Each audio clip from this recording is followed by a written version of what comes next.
मैं हूं सुप्रिया और मेरे channel Supriya's recipe and blog में आप सभी का बहुत बहुत स्वागत है। आज है रक्षाबंधन का त्यौहार, तो मैंने सोचा क्यों ना एक छोटा सा ब्लॉग शूट किया जाए और उसे आप लोग के साथ शेयर किया जाए। तो सबसे पहले तो मेरी ओर से आप सभी को रक्षाबंधन की बहुत बहुत शुभकामनाएं। तो इस बार का जो रक्षाबंधन है, हमारा पूरा प्लान था इस बार कि हम जाएंगे अपने घर, अपने भाई और बहन के साथ रक्षाबंधन का ये त्यौहार सेलिब्रेट करेंगे। अप्रैल में हमारा जाने का प्लान था। मैं बिलोंग करती हूँ एमपी से, यानी कि मध्य प्रदेश से। मेरे हस्बैंड भी मध्य प्रदेश से हैं और अभी हम रह रहे हैं कर्नाटका में। तो अप्रैल में हमारा पूरा प्लान था कि हम जाएंगे अपने घर, अपने भाई बहन के साथ ये त्यौहार मनाएंगे। पर वो प्लान स्पॉइल हो गया कोविड-19 या कोरोना वायरस की वजह से। अप्रैल से हमने सोचा चलो मार्च, मई, जून, जुलाई तक शायद ये चीज़ें सही हो जाए और हम घर जा पाएँ। लेकिन फाइनली अगस्त आ गया, राखी आ गई और हम घर नहीं जा पाए। इसलिए बहुत ज़्यादा खल रही है इस बार की राखी, क्योंकि जब आप प्लान कर लेते हो किसी चीज़ का और वो फिर कैंसिल हो जाए आपका प्लान अचानक से, तो फिर बहुत ज़्यादा बुरा लगता है।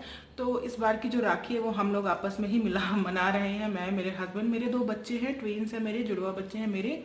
तो हम चारों लोग आपस में ही मनाएंगे राखी।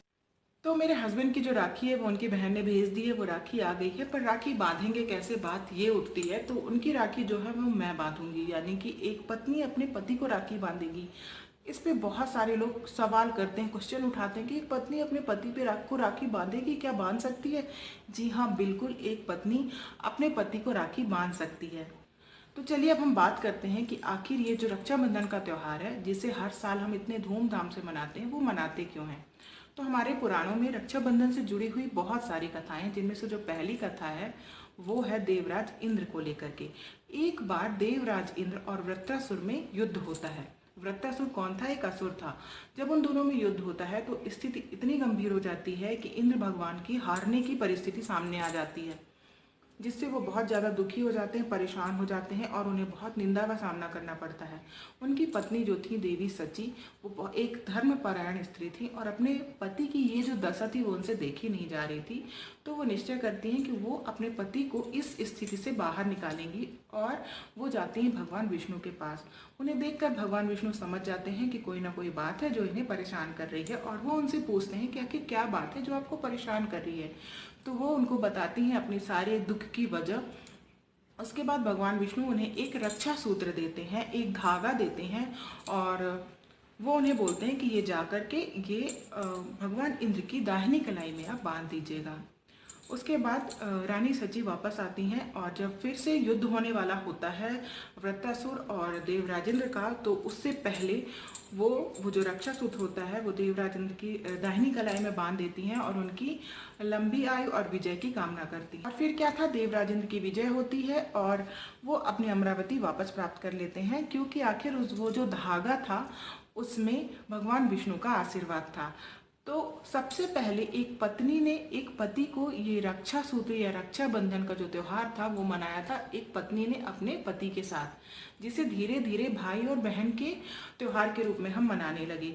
तो पहले क्या होता था, जब भी कोई राजा युद्ध के लिए जाता था तो घर की जो पत्नी होती थी, उनकी जो पत्नी होती थी, बहन होती थी या माता होती थी, वो उनको तिलक करती थी, उनके हाथ में रक्षा का एक धागा बांधती थी और साथ ही साथ कामना करती थी कि वो युद्ध में विजय हो और उनकी आयु जो है वो दीर्घायु हो।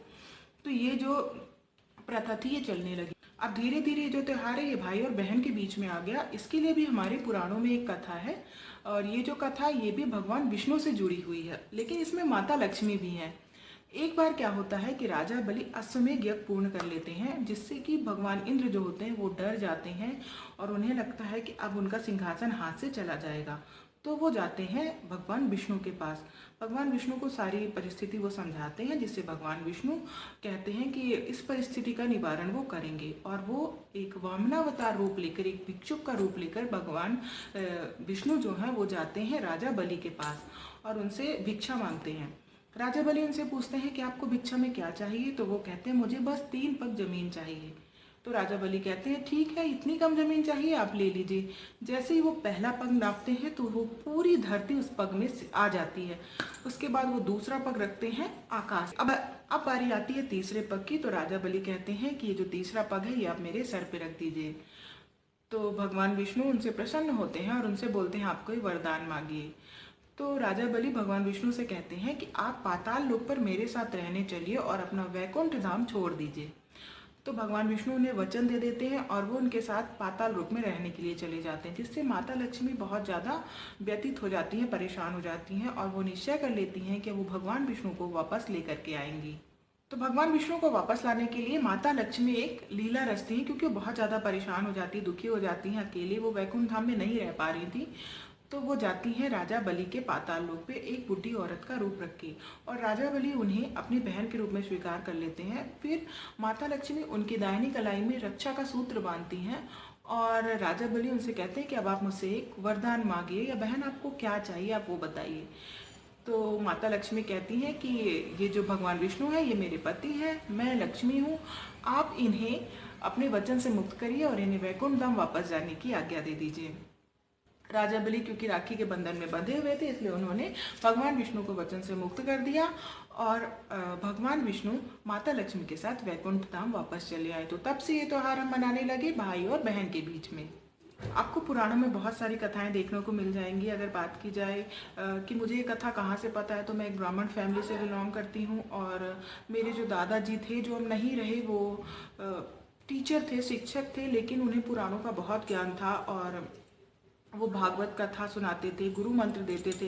तो जब हम छोटे थे ना, जैसे कहानियाँ सुनाई जाती है ना, हम सबों को दादा दादी कहानी सुनाते हैं, तो हमारे दादाजी हमें केवल पौराणिक कथा ही सुनाते थे। तो हम लोगों को बहुत सारी चीज़ें पता थी, बहुत सारी चीज़ें ये बड़े हुए तो भूल गए, पर उस चीज़ के बारे में जब हम अध्ययन करते हैं तो याद आता है कि अरे ये तो हमने पहले ही सुन रखा था, क्योंकि हमारे दादाजी ने तो पहले ही ये कथा सुना रखी।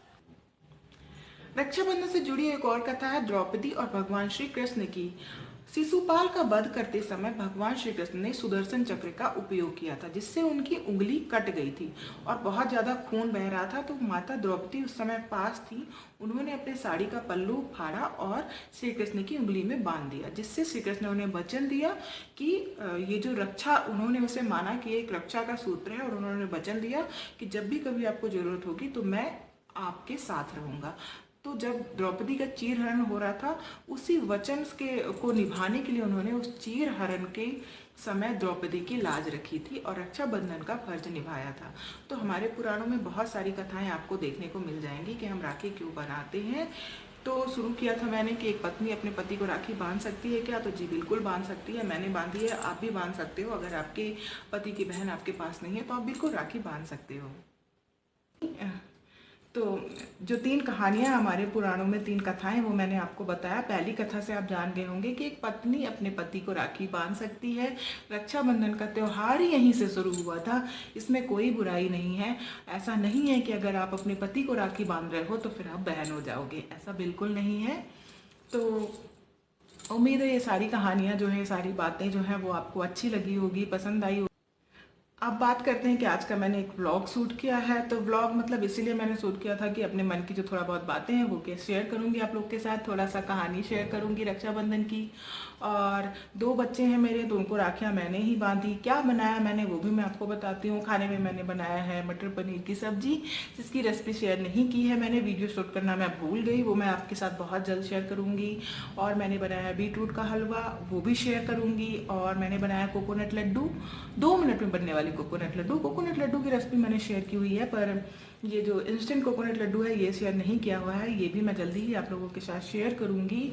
और मैंने बनाया था, बस पूरी बनाई थी, मटर पुलाव बनाया था। मटर पुलाव की रेसिपी तो शेयर की हुई है मैंने पहले से ही। और इसके साथ ही साथ मैंने सेवई बनाई थी, सेवई की खीर, तो सेवई की खीर की रेसिपी भी शेयर की हुई है। बची 2 रेसिपी, 2 बची ना, हाँ 2 रेसिपी बची हैं, जो कि है क्या है, मटर पनीर और कोकोनट लड्डू, जल्दी झटपट बनने वाले कोकोनट लड्डू, और एक और है बीटरूट का हलवा, वो मैं आप लोग के साथ ज़रूर शेयर करूँगी। तो उम्मीद है ये व्लॉग, ये जो छोटा सा व्लॉग था, छोटा सा जो वीडियो था, ये आप लोगों को ज़रूर पसंद आया होगा। अगर आप लोगों को ये वीडियो पसंद आया हो तो प्लीज़ प्लीज़ प्लीज़ इसे लाइक ज़रूर करें, इसे अपने फ्रेंड्स एंड फैमिली के साथ शेयर भी करें, साथ ही साथ चैनल को सब्सक्राइब करना ना भूलें और बेल आइकन को प्रेस ज़रूर करें, जिससे मेरे सभी आने वाले वीडियोज़ के नोटिफिकेशन आप सभी को मिलते रहेंगे। Thanks for watching.